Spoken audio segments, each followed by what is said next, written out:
Welcome students, welcome to AIR Gurukul. और इस session में हम लोग एक छोटा सा प्रॉब्लम डिस्कस करेंगे IIT JEE का। एक बार पूछा जा चुका है, PYQ का है क्वेश्चन। तो देखते हैं क्या है क्वेश्चन। लिखा है कि एक man pushes a cylinder of mass m1 with the help of a plank of mass m2 as shown. ये एक सिलेंडर है, ठीक है, m1 मास का, जिसको इस प्लैंक के माध्यम से इधर फोर्स लगा रहा है F फोर्स मैन m2 पे, और यही m2 जो है इसको रोटेट करा रही है और मूव करा रही है फॉरवर्ड m1 मास को, सिलेंडर को, ठीक है। There is no slipping at any contact. The horizontal component of the force applied by the man is F, ठीक है, इधर F लगा रहा है वो। If F1 be the force of friction between plank and the cylinder.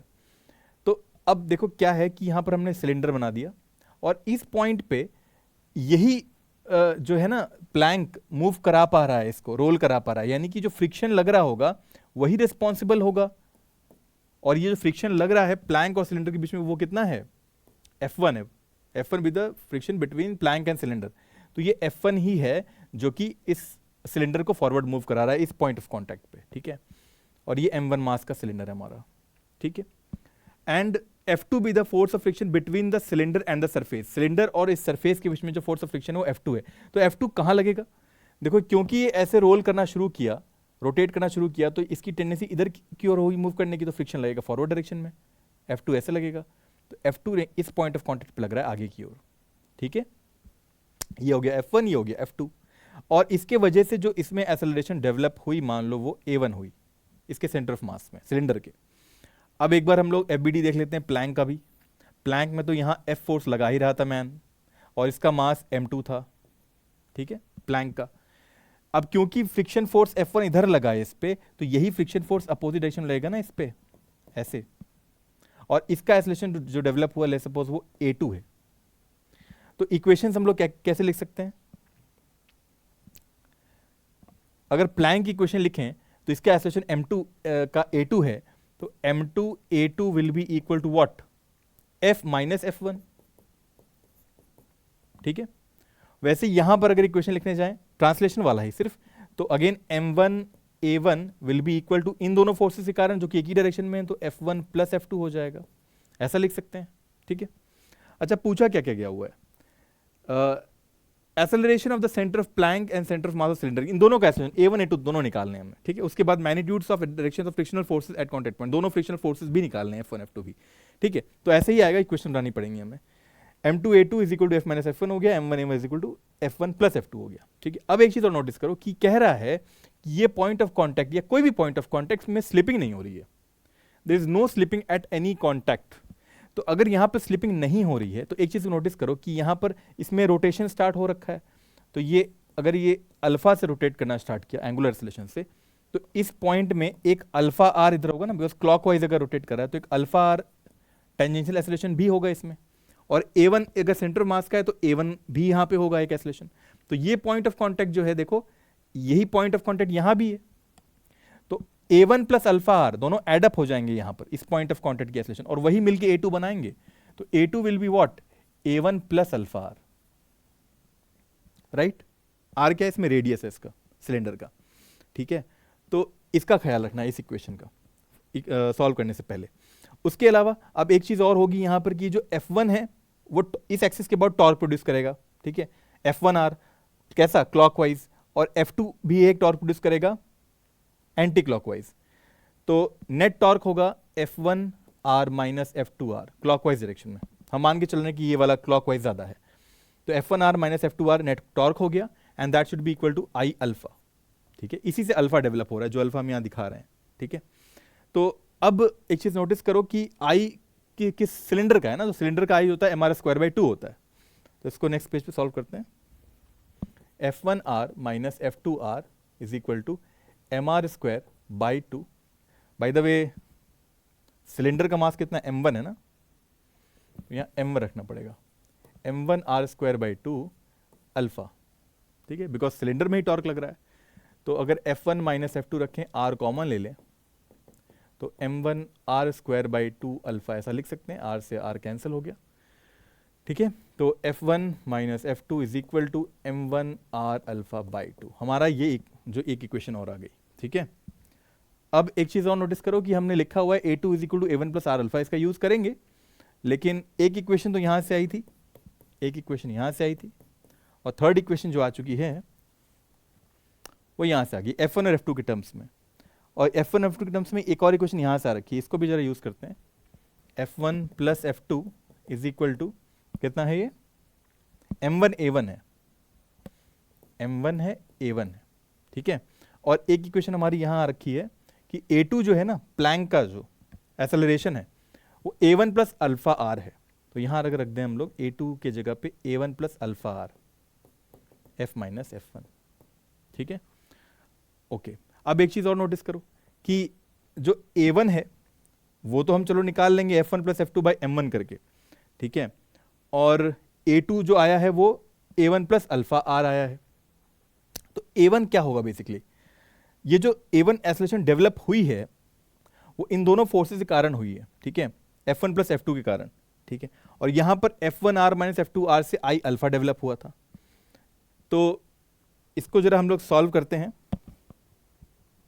Forward ले जाके यहाँ पर अगर मैं इन दोनों को एडअप कर दूं, इन दोनों इक्वेशंस को, ये दोनों एडअप हो गए, 2F1 हो गया is equal to M1 common ले लो या M1 आर अल्फा बाई 2 रहने दो प्लस M1 A1 रहने दो, ठीक है, ओके। और A2 इज इक्वल टू जो है वो A1 प्लस आर अल्फा है, ठीक। तो यहां पर हमने ये लिखा ही हुआ है M2 A1 plus M2 r alpha. अब आर अल्फा क्या होगा, आर अल्फा ही जो है वो A1 होगा एक्चुअली में। इसका समझ में आ रही बात, बिकॉज देखो आर अल्फा जो है इस पॉइंट पे, देखो जरा ध्यान से, इस पॉइंट पे एक्सेलरेशन कितना होगा, अल्फा आर होगा, और फॉरवर्ड एक्सेलरेशन कितना होगा, A1 होगा इस पॉइंट का। और यहां भी कांटेक्ट है ना, तो ये भी स्लिप नहीं हो रहा, ये भी अगर स्लिप नहीं हो रहा और ये ग्राउंड है, तो ये पॉइंट ऑफ कांटेक्ट स्लिप नहीं होने के लिए यहां भी रेस्ट पे होना चाहिए ना, A1 equal to alpha are. तो A1 और आ गया हमारे पास अल्फा आर, ये इक्वेशन और आ गई। इसको जरा यहां पर यूज करते हैं हम लोग, A1 की जगह मैं रख दे रहा हूं अल्फा आर। तो M1 आर अल्फा बाई 2 था ही, साथ में M1 आर अल्फा और आ गया, ठीक है। थोड़ा सा लेंदी इसलिए हो रहा है बिकॉज एडवांस का क्वेश्चन है, तो इसमें थोड़ा कॉम्प्लिकेशन रहता है। तो ये हो जाएगा 3/2 M1 आर अल्फा, ये हमारा क्या आ गया, 2F1 आ गया, ठीक है। तो F1 की वैल्यू कितनी आ गई, 3/4 M1 आर अल्फा, ठीक है। और अगेन A1 जो हम निकाल चुके हैं, कितना निकाल चुके हैं, आर अल्फा। तो A2 कितना आ गया, 2 आर अल्फा आ गया, ठीक है।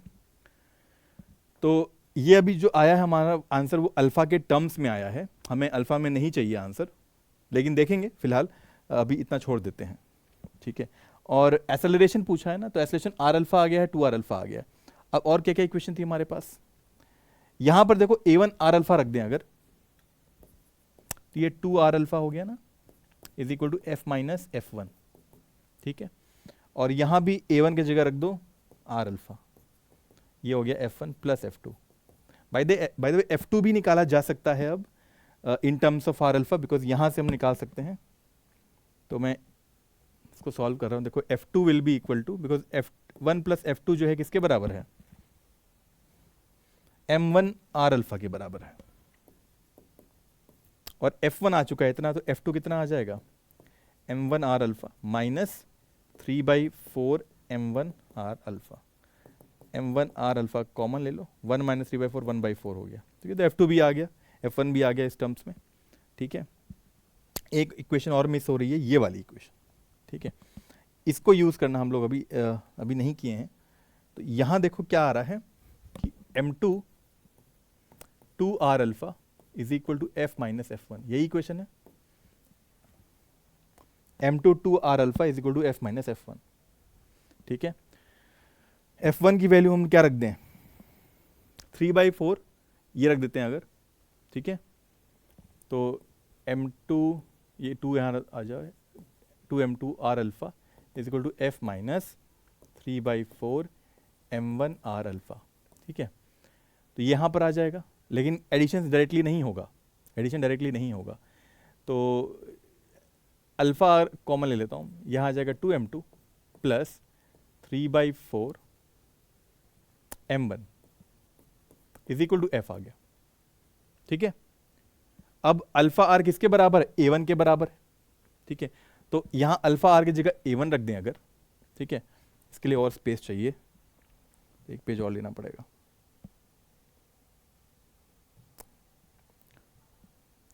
तो F इज इक्वल टू आ रहा है हमारा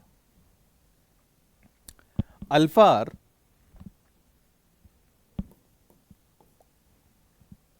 और 2m2 plus 3/4m1, 2m2 plus 3/4m1 आ रहा है, ठीक है। अल्फा आर जो है A1 के बराबर है, अल्फा आर A1 के बराबर है, ठीक है। तो यहाँ A1 रख दिया हमने और यहाँ हो गया 2m2 प्लस 3/4m1, ठीक है।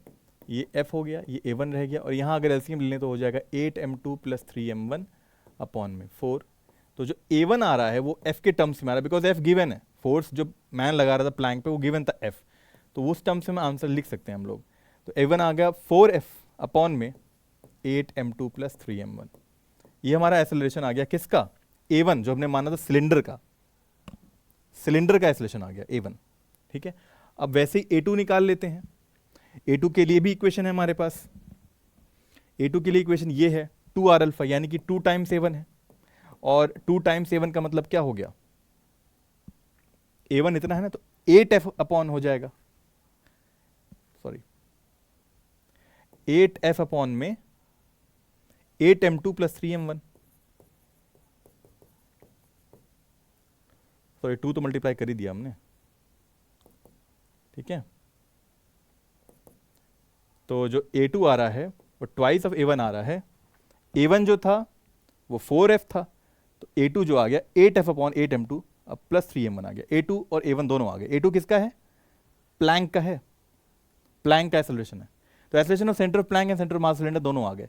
अब magnitudes and directions of frictional forces eight contact points, तो डायरेक्शन तो हमें पता है कि पहले ऊपर वाले पॉइंट का फ्रिक्शन फोर्स भी ऊपर लग रहा है F1, आई मीन राइटवर्ड लग रहा है, और नीचे वाले पॉइंट का भी राइटवर्ड लग रहा है F2, बस F1 F2 निकालने हैं हमें। तो उसके लिए कौन सी इक्वेशन यूज करें, देखो F1 की वैल्यू ये थी 3/4m1 r अल्फा, और r अल्फा जो है खुद A1 ही है, तो 3/4m1 A1 लिख सकते हैं, ठीक है। तो यहीं पे सॉल्व कर दे रहा हूं मैं। F1 जो हो जाएगा 3/4m1 A1 है, तो 3/4m1 है, तो A1 के जगह पे ये पुट कर दो 4f अपॉन में 8m2 प्लस 3m1, ठीक है, कैंसिल हो गया, 3m1f अपॉन में 3m1 प्लस 8m2, ये हमारा फ्रिक्शन आ गया 1, ठीक है। वैसे ही फ्रिक्शन 2 क्या होगा, फ्रिक्शन 2 कितना आ रहा था, यहीं पे हमने निकाला हुआ है। फ्रिक्शन 2 था m1 r alpha 1/4, r alpha जो है A1 है, तो हम लोग लिख सकते हैं 1/4 m1 A1, 1/4 m1 A1, A1 ये पूरा है, तो m1/4 रहने दो, 4f अपॉन में 8m2 प्लस 3m1, ठीक है। 4 से 4 कैंसिल हो गया, तो m1f अपॉन में 3m1 प्लस 8m2 आ गया, ये हमारा फ्रिक्शन 2 आ गया, ठीक है। फ्रिक्शन 1 आ ही चुका था और डायरेक्शन भी पता है हमें। तो इस तरह ये सेशन कंप्लीट होता है। अगले सेशन में फिर मिलेंगे एक नए टॉपिक, नए क्वेश्चन के साथ। Until then keep learning and keep having fun with physics. Thank you very much.